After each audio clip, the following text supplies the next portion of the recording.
The moment the ambassadors approached the throne room, a pungent odor assaulted their senses, one so foul it would make any reasonable person recoil. It was reminiscent of a body that had perished, left exposed to the sun for a week, then subjected to a brine of rotten eggs and human waste. But to their dismay, no tragedy had befallen the court. It was simply the characteristic stench of King James I of England, on a good day no less. This was the very monarch who commissioned the Bible that millions still cherish today, yet he had not bathed in years.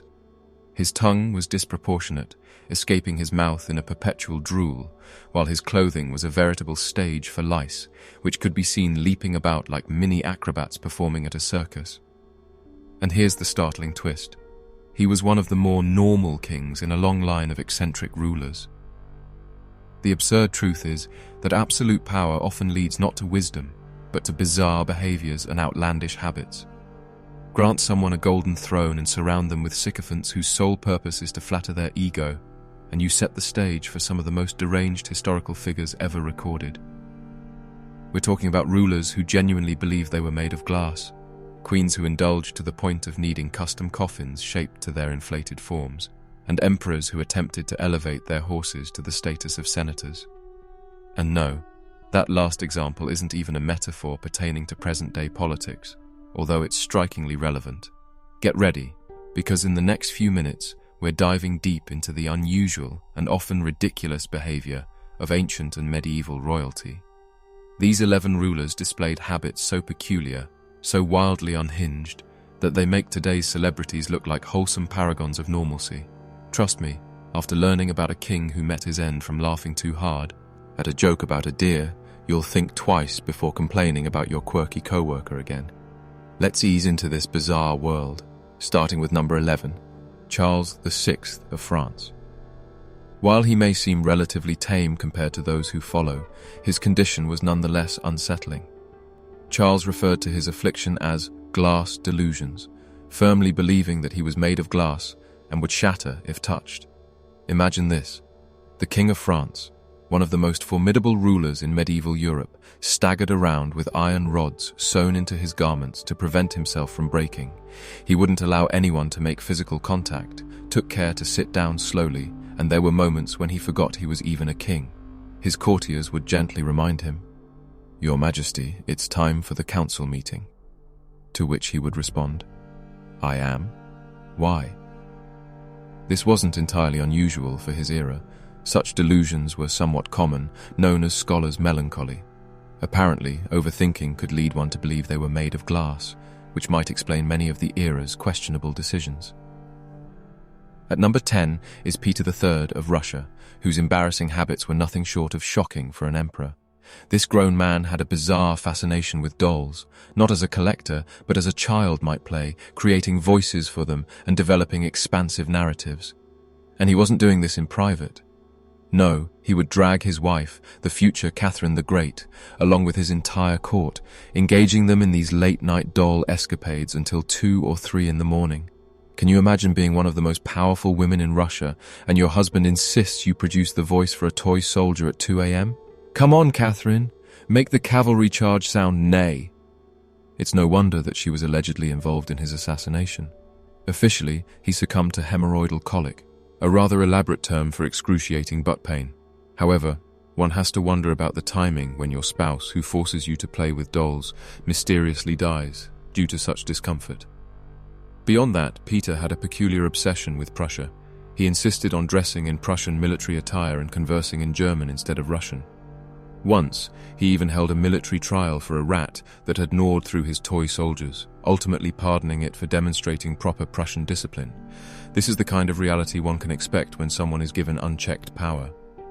Moving on to number 9, we meet King Farouk of Egypt, who elevated the concept of kleptomania to an art. This king was not just a thief, he was an expert pickpocket. With boundless wealth and a collection of over 1,000 lavish suits, Farouk found thrill in pilfering. Winston Churchill himself realized after a meeting with him that his watch had vanished. Upon hosting state dinners, guests would often leave missing wallets, jewelry, and medals, all pilfered by Farouk. He had even trained himself in the art of pickpocketing, calling it the hand of the thief. Imagine existing in a position where your life of luxury becomes so monotonous that you turn to crime for fun. But his kleptomania was merely the tip of the iceberg. Farouk's obsession with the color red was staggering. He insisted on a personal fleet of thousands of red cars, decreeing that no one else in Egypt could own one. Once, he shot the tires of a red car that attempted to pass his convoy, only to discover it belonged to a diplomat. And as for his massive collection of pornography, he insisted it was for educational purposes, an excuse that hardly stood up to scrutiny. At number 8, we have King Martin of Aragon, also known as Martin the Humane, a title rendered ironic by the utterly absurd manner of his demise in 1410. After devouring an entire goose, Martin's court jester attempted to lighten the mood with a particularly lame joke about a deer hanging purely by its tail from a tree. Astonishingly, the king found this so hilarious that he laughed uncontrollably for a staggering 3 hours. His convulsions of laughter led to a loss of breath, causing him to turn purple and ultimately fall off his chair, resulting in his untimely death. Can you imagine the jester's astonishment? Your task is to entertain the king, and you unwittingly cause his demise with a subpar joke. How does one even explain that to a new monarch? Our list's 7th entry is Christian VII of Denmark, who wasn't villainous but rather utterly erratic. His daily life seemed like a highlight reel of insane behavior. He was noted for performing excessive acts of masturbation to the point that doctors prescribed a special chair to mitigate injury. His impulsive actions included slapping individuals randomly, including foreign dignitaries during high-profile gatherings. His behavior didn't stop there. He would storm through the palace at night, wreaking havoc by smashing furniture and artworks. He once absurdly declared his dog a government minister, expecting his entourage to follow orders from this canine. Cabinet meetings must have been truly marvelously odd. And hilariously, Christian even played leapfrog with foreign ambassadors during state visits, leaving one to wonder about the scripted protocol in such a ludicrous situation. The diplomatic implications of telling a king he's particularly adept at this childish game must be nearly unfathomable. At number 6, we encounter Emperor Caligula of Rome, a man whose peculiar behavior escalates the concept of eccentricity to an extreme. Caligula didn't merely indulge in bizarre habits. He cultivated outlandishness as if it were an art form. For instance, his beloved horse, Incitatus, was lavished with marble stables, jeweled collars, and a full retinue of servants. Beyond merely caring for the horse, Caligula invited him to dinner parties as if he were a guest of honor, serving wine to his equine friend from golden goblets and engaging in discussions of politics and philosophy. In an astonishing bid for power, Caligula famously intended to make his horse a consul of Rome. Imagine gracefully losing your promotion to a horse. Beyond his blatant disregard for sanity, Caligula declared himself a god and demanded to be worshipped accordingly. He would dress as various deities and expect his subjects to pay homage to each persona. Not to stop there, he constructed a floating bridge across the Bay of Naples, a feat utterly without purpose other than to ride dramatically across the water, fulfilling a prophecy about his imperial destiny. Now we arrive at number 5, King Ludwig II of Bavaria, better known as the Swan King or Mad King Ludwig. His obsession with fairy tales and Wagnerian operas was unparalleled, as he famously commissioned multiple fantasy castles, including the one that would inspire Disney's iconic Cinderella castle. But Ludwig's story took an even stranger turn. He didn't merely build castles, he lived in them as if he were the hero of a storybook. Draped in medieval attire, he demanded his entire court dress similarly. He constructed an artificial cave complete with a waterfall, floating serenely in a shell-shaped boat, dressed as Lohengrin, the Swan Knight. This king of dreams relegated his daytime hours to slumber, coming alive only at night, hosting mid-bows, night rides and dawn dinners.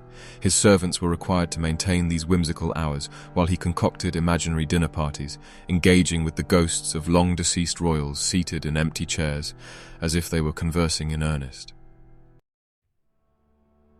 As we reach the midpoint of this journey, brace yourselves for the increasingly extraordinary tales that await.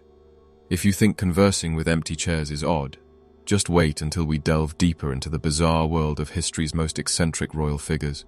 Buckle up, things are about to get even weirder. Imaginary dinner guests can be quite peculiar, but just wait until you learn about number 4 on our list, Ibrahim, known as Ibrahim the Mad, of the Ottoman Empire. His eccentric behaviors weren't merely quirks, they were destructive enough to threaten the very fabric of his empire. For 22 years, Ibrahim was confined to the opulence of cafes, essentially a gilded prison for Ottoman princes, haunted by the dread that he would be executed at any moment. When he finally ascended to the throne as sultan, he became utterly unhinged with power. Ibrahim's first bizarre obsession was with fur, not just wearing it, but swathing everything in sight. Walls, floors, and ceilings, all in fur. He would wrap himself in luxurious sable furs even during the sweltering summers of Istanbul. His beard was scented with amber, and his attire was so heavy with fur and jewels that simple movement became a challenge. Yet, this was merely the tip of the iceberg compared to his darker fixation: large women.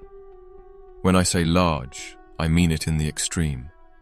Ibrahim publicly decreed that the most corpulent woman in the empire be located and brought to him. His search led to an Armenian woman nicknamed Sugar Cube, who weighed around 330 pounds. Ibrahim was so taken with her that he appointed her Governor-General of Damascus and granted her a substantial pension. Tragically, Ibrahim's reign grew darker from there. Consumed by paranoia that his 280 concubines were being unfaithful, he devised a horrific solution. He had them all bound in weighted sacks and drowned in the Bosphorus. 280 women in one night. The screams echoed across the strait. Only one woman managed to escape by freeing herself and swimming to safety, later rescued by French sailors. Her survival provided the world with a chilling account of this mass murder. Representing number 3 is Emperor Qin Shi Huang of China, a paranoid control freak whose erratic behavior puts even the most modern dictators to shame. This is the same ruler who commissioned the famed Terracotta Army, unified China, and laid the groundwork for the Great Wall.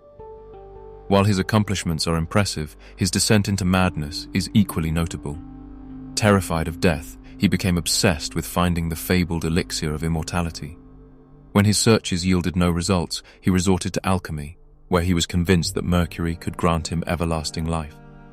Qin Shi Huang didn't just take small doses of mercury, he ingested it in alarming quantities, treating it like a vitamin. He bathed in mercury and even had rivers of it constructed in his tomb. Unsurprisingly, this toxic obsession led to mercury poisoning, which compounded his paranoia.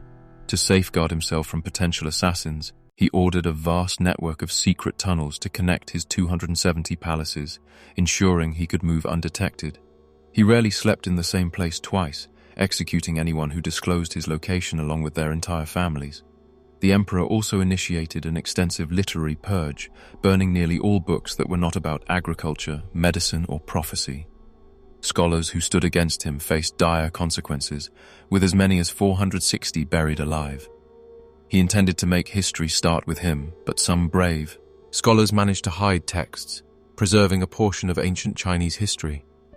When he ultimately died at 49 due to a combination of shock, horror, and mercury poisoning, his officials concealed his death for 2 months out of fear of the repercussions. They transported his decaying body in a carriage, surrounding it with carts of rotting fish to mask the stench. Even in death, the emperor's paranoia lingered. As for number 2, we witness a striking combination of gluttony and foolishness embodied by Adolf Fredrik, King of Sweden, who literally ate himself to death. This was no simple case of overeating. It was a display of Olympic-level gluttony. On February 12, 1771, Adolf Fredrik indulged in what would be his final meal. He started with lobster, followed by caviar, sauerkraut, smoked herring, and an ample amount of champagne. This was merely the prelude. The main course featured an assortment of fish, meat, and vegetables, but he didn't stop there. For dessert, he enjoyed his favorite Swedish treat, semla, but not just a few. He consumed an astonishing 14 cream buns after already having stuffed himself. His servants watched in disbelief as he stuffed bun after bun into his mouth, cream dripping down his chin, his stomach visibly distended. The inevitable conclusion came quickly. When he pushed back from the table, he stood up and immediately collapsed. Dead. The official cause of death was reported as digestive issues, which feels akin to stating that the Titanic suffered from buoyancy problems. Known colloquially as the king who ate himself to death, Adolf Fredrik's legacy is one of pure absurdity, his final moments punctuated by a plethora of pastries, which muffled any last words. Now, before we unveil our number one entry, an absolute titan of royal madness, let me ask, are you subscribed? Buckle up, because we're about to dive into the life of a king whose repulsive habits were so extreme that historians have endeavored to cover them up for centuries. At the top of our list is none other than King Henry VIII of England. While he might seem like the obvious choice, there is so much more to him than what our history classes have revealed. Let's start with an anecdote about his odour. Henry VIII dealt with an open, festering wound on his leg, an infection caused by a jousting accident in 1536. This wound would intermittently close, then fill with pus before bursting open again, creating an unbearable stench that could announce his presence from 3 rooms away. His physicians were tasked with draining pints of pus daily, as their treatment consisted of packing the wound with ground pearls and gold flakes, a rather misguided approach to infection. By the time Henry reached his later years, he had transformed into a morbidly obese figure, tipping the scales at around 400 pounds on his 6'2" frame. This extreme weight forced him to use a mechanical lift to mount his horse, and stairs were no longer negotiable. Hampton Court Palace was even compelled to widen its doorways and reinforce its floors to accommodate the king's immense bulk. His eating habits were astonishing, even by royal standards. For breakfast, he would consume a whole chicken, a side of beef, bread soaked in wine, ale, and a variety of pastries. Dinner for Henry typically included 13 different meat dishes. He would often eat until he vomited, only to continue feasting afterward. His daily wine intake was measured in gallons.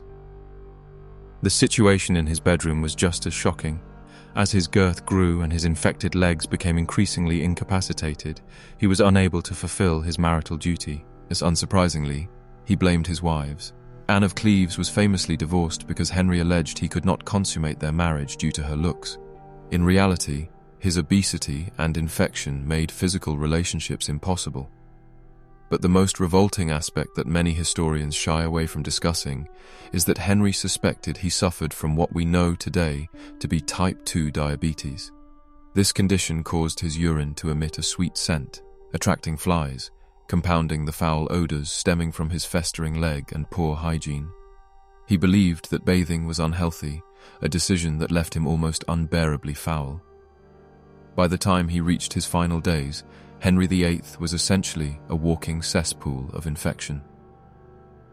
The mood swings he experienced were notorious, likely exacerbated by a head injury from that same jousting accident, which could have caused traumatic brain injury. This transformation turned Henry from an already mercurial ruler into a paranoid tyrant. He would order executions in the morning, only to forget about them by afternoon. Ultimately, he had 2 of his wives executed. One died in childbirth, one survived him, and another marriage was annulled. The irony of this grotesque and fetid tyrant is that he fancied himself a figure of allure, convinced young women at court were vying for his attention, when in reality they were likely merely trying to suppress their gag reflexes. He commissioned portraits in which he appeared slim and athletic, despite requiring specially modified furniture. When Henry finally passed away in 1547, his immense size necessitated the use of an oversized coffin. Tragically, as his body decomposed overnight at Scadbury, the lead lining of the coffin ruptured and bodily fluids seeped out onto the floor. The next morning, dogs were discovered licking the remnants of England's once mighty king. It's a haunting ending for a man who had shaped England's future by breaking from the Catholic Church and declaring himself supreme ruler, only to meet his final fate in such a grotesque manner. These tales of royal insanity aren't merely morbid curiosities, they serve as cautionary tales. Unlimited power, wealth, and lack of accountability led these individuals to madness. King Charles IV believed he was made of glass. Emperor Peter III played with dolls.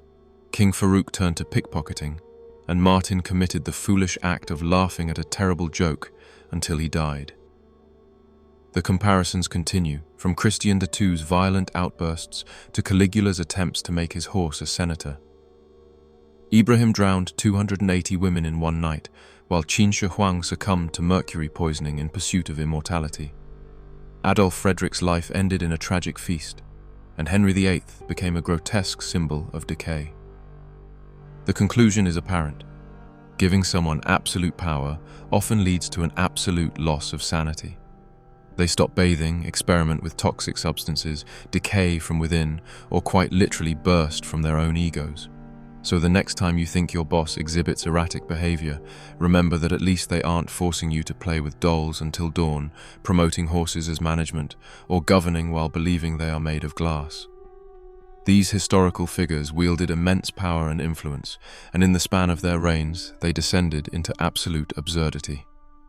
I hope you found this exploration into the strange, dark corners of history enlightening. In future videos, I'll uncover even more bizarre findings, supported by real historical documents. See you in the next installment.